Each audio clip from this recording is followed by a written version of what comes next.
17 février, Lévitique chapitre 16, chapitre 17, chapitre 18. L'Éternel parla à Moïse après la mort des 2 fils d'Aaron qui moururent en se présentant devant l'Éternel. L'Éternel dit à Moïse, « Parle à ton frère Aaron afin qu'il n'entre pas en tout temps dans le sanctuaire au-dedans du voile devant le propitiatoire qui est sur l'arche, de peur qu'il ne meure. Car j'apparaîtrai dans la nuée sur le propitiatoire. Voici de quelle manière Aaron entrera dans le sanctuaire. Il prendra un jeune taureau pour le sacrifice d'expiation et un bélier pour l'holocauste. Il se revêtira de la tunique sacrée de lin et portera sur son corps des caleçons de lin. Il se ceindra d'une ceinture de lin et il se couvrira la tête d'une tiare de lin. Ce sont les vêtements sacrés dont il se revêtira après avoir lavé son corps dans l'eau. Il recevra de l'assemblée des enfants d'Israël 2 boucs pour le sacrifice d'expiation et un bélier pour l'holocauste. Aaron offrira son taureau expiatoire et il fera l'expiation pour lui et pour sa maison. Il prendra les 2 boucs et il les placera devant l'Éternel à l'entrée de la tente d'assignation. Aaron jettera le sort sur les 2 boucs, un sort pour l'Éternel et un sort pour Azazel. Aaron fera approcher le bouc sur lequel est tombé le sort pour l'Éternel et il l'offrira en sacrifice d'expiation. Et le bouc sur lequel est tombé le sort pour Azazel sera placé vivant devant l'Éternel afin qu'il serve à faire l'expiation et qu'il soit lâché dans le désert pour Azazel. Aaron offrira son taureau expiatoire et il fera l'expiation pour lui et pour sa maison. Il égorgera son taureau expiatoire. Il prendra un brasier plein de charbon ardent ôté de dessus l'autel devant l'Éternel et de 2 poignées de parfum odoriférant en poudre. Il portera ces choses au-delà du voile. Il mettra le parfum sur le feu devant l'Éternel afin que la nuée du parfum couvre le propitiatoire qui est sur le témoignage et il ne mourra point. Il prendra du sang du taureau et il fera l'aspersion avec son doigt sur le devant du propitiatoire vers l'Orient. Il fera avec son doigt 7 fois l'aspersion du sang devant le propitiatoire. Il égorgera le bouc expiatoire pour le peuple et il emportera le sang au-delà du voile. Il fera avec ce sang, comme il l'a fait avec le sang du taureau, il en fera l'aspersion sur le propitiatoire et devant le propitiatoire. C'est ainsi qu'il fera l'expiation pour le sanctuaire à cause des impuretés des enfants d'Israël et de toutes les transgressions par lesquelles ils ont péché. Il fera de même pour la tente d'assignation qui est avec eux au milieu de leurs impuretés. Il n'y aura personne dans la tente d'assignation lorsqu'il entrera pour faire l'expiation dans le sanctuaire jusqu'à ce qu'il en sorte. Il fera l'expiation pour lui et pour sa maison et pour toute l'assemblée d'Israël. En sortant, il ira vers l'autel qui est devant l'Éternel et il fera l'expiation pour l'autel. Il prendra du sang du taureau et du bouc et il en mettra sur les cornes de l'autel tout autour.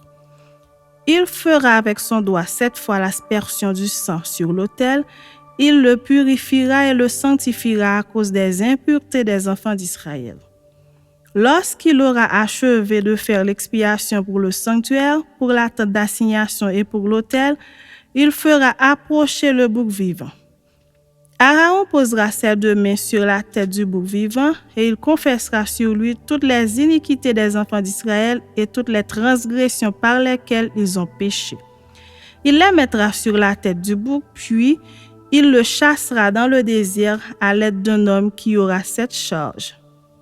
Le bouc emportera sur lui toutes leurs iniquités dans une terre désolée. Il sera chassé dans le désert.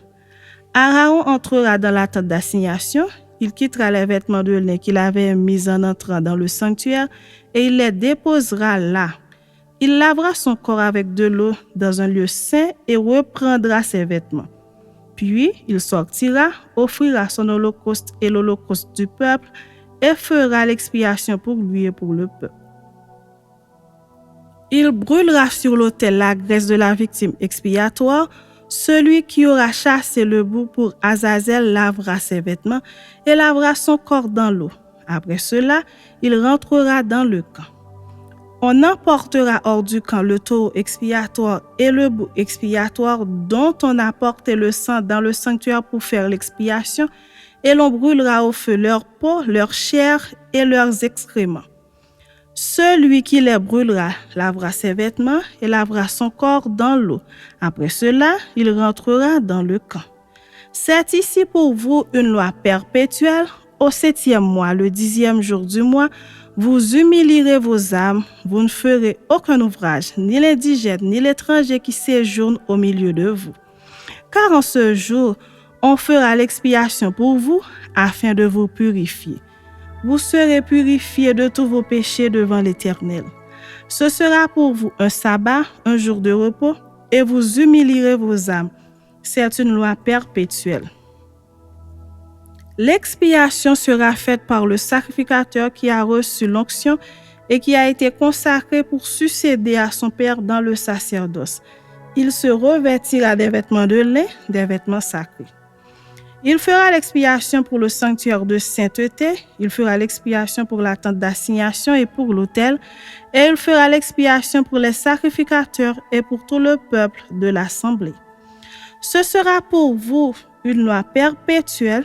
Il se fera une fois chaque année l'expiation pour les enfants d'Israël à cause de leurs péchés. On fit ce que l'Éternel avait ordonné à Moïse. Chapitre 17. L'Éternel parla à Moïse et dit, « Parle à Aaron et à ses fils et à tous les enfants d'Israël, et tu leur diras, « Voici ce que l'Éternel a ordonné. Si un homme de la maison d'Israël égorge dans le camp ou hors du camp un bœuf, un agneau ou une chèvre, et ne l'amène pas à l'entrée de la tente d'assignation pour en faire une offrande à l'Éternel devant le tabernacle de l'Éternel, le sang sera imputé à cet homme. Il a répandu le sang. Cet homme-là sera retranché du milieu de son peuple. C'est afin que les enfants d'Israël, au lieu de sacrifier leurs victimes dans les camps, les amènent au sacrificateur devant l'Éternel à l'entrée de la tente d'assignation et qu'il les offre à l'Éternel en sacrifice d'action de grâce. Le sacrificateur en répandra le sang sur l'autel de l'Éternel à l'entrée de la tente d'assignation et il brûlera la graisse qui sera d'une agréable odeur à l'Éternel. Ils n'offriront plus leurs sacrifices au bouc avec lesquels ils se prostituent. Ce sera une loi perpétuelle pour eux et pour leurs descendants. Tu leur diras donc, si un homme de la maison d'Israël ou des étrangers qui séjournent au milieu d'eux offre un holocauste ou une victime, et ne l'amène pas à l'entrée de la tente d'assignation pour l'offrir en sacrifice à l'Éternel, cet homme-là sera retranché de son peuple. Si un homme de la maison d'Israël ou des étrangers qui séjournent au milieu d'eux mange du sang d'une espèce quelconque, je tournerai ma face contre celui qui mange le sang et je le retrancherai du milieu de son peuple. Car l'âme de la chair est dans le sang. Je vous l'ai donné sur l'autel, afin qu'il serve d'expiation pour vos âmes, car c'est par l'âme que le sang fait l'expiation. C'est pourquoi j'ai dit aux enfants d'Israël, personne d'entre vous ne mangera du sang, et l'étranger qui séjourne au milieu de vous ne mangera pas du sang. Si quelqu'un des enfants d'Israël ou des étrangers qui séjournent au milieu d'eux prend à la chasse un animal ou un oiseau qui se mange, il en versera le sang et le couvrira de poussière, car l'âme de toute chair, c'est son sang qui est en elle. C'est pourquoi j'ai dit aux enfants d'Israël, vous ne mangerez le sang d'aucune chair, car l'âme de toute chair, c'est son sang. Quiconque en mangera sera retranché. Toute personne, indigène ou étrangère, qui mangera d'une bête morte ou déchirée, lavera ses vêtements, se lavera dans l'eau et sera impure jusqu'au soir. Puis elle sera pure. Si elle ne lave pas ses vêtements et ne lave pas son corps, elle portera la peine de sa faute. Chapitre 18. L'Éternel parla à Moïse et dit, « Parle aux enfants d'Israël et tu leur diras, « Je suis l'Éternel votre Dieu. Vous ne ferez point ce qui se fait dans le pays d'Égypte où vous avez habité, Et vous ne ferez point ce qui se fait dans le pays de Canaan où je vous mène. Vous ne suivrez point leur usage. Vous pratiquerez mes ordonnances et vous observerez mes lois. Vous les suivrez. Je suis l'Éternel, votre Dieu. Vous observerez mes lois et mes ordonnances. L'homme qui les mettra en pratique vivra par elles. Je suis l'Éternel. Nul de vous ne s'approchera de sa parente pour découvrir sa nudité. Je suis l'Éternel. Tu ne découvriras point la nudité de ton père, ni la nudité de ta mère. C'est ta mère, tu ne découvriras point sa nudité. Tu ne découvriras point la nudité de la femme de ton père, c'est la nudité de ton père. Tu ne découvriras point la nudité de ta sœur, fille de ton père ou fille de ta mère, née dans la maison ou née hors de la maison. Tu ne découvriras point la nudité de la fille de ton fils ou de la fille de ta fille, car c'est ta nudité. Tu ne découvriras point la nudité de la fille de la femme de ton père, née de ton père, c'est ta sœur. Tu ne découvriras point la nudité de la sœur de ton père, c'est la proche parente de ton père. Tu ne découvriras point la nudité de la sœur de ta mère, car c'est la proche parente de ta mère. Tu ne découvriras point la nudité du frère de ton père, tu ne t'approcheras point de sa femme, c'est ta tante. Tu ne découvriras point la nudité de ta belle-fille, c'est la femme de ton fils, tu ne découvriras point sa nudité. Tu ne découvriras point la nudité de la femme de ton frère, c'est la nudité de ton frère. Tu ne découvriras point la nudité d'une femme et de sa fille, tu ne prendras point la fille de son fils ni la fille de sa fille pour découvrir leur nudité. Ce sont tes proches parentes, c'est un crime. Tu ne prendras point la sœur de ta femme pour exciter une rivalité en découvrant sa nudité à côté de ta femme pendant sa vie. Tu ne t'approcheras point d'une femme pendant son impureté menstruelle pour découvrir sa nudité. Tu n'auras point commerce avec la femme de ton prochain pour te souiller avec elle. Tu ne livreras aucun de tes enfants pour le faire passer à Moloch et tu ne profaneras point le nom de ton Dieu. Je suis l'Éternel. Tu ne coucheras point avec un homme comme on couche avec une femme, c'est une abomination. Tu ne coucheras point avec une bête pour te souiller avec elle. La femme ne s'approchera point d'une bête pour se prostituer à elle. C'est une confusion. Ne vous souillez par aucune de ces choses, car c'est par toutes ces choses que se sont souillées les nations que je vais chasser devant vous. Le pays en a été souillé.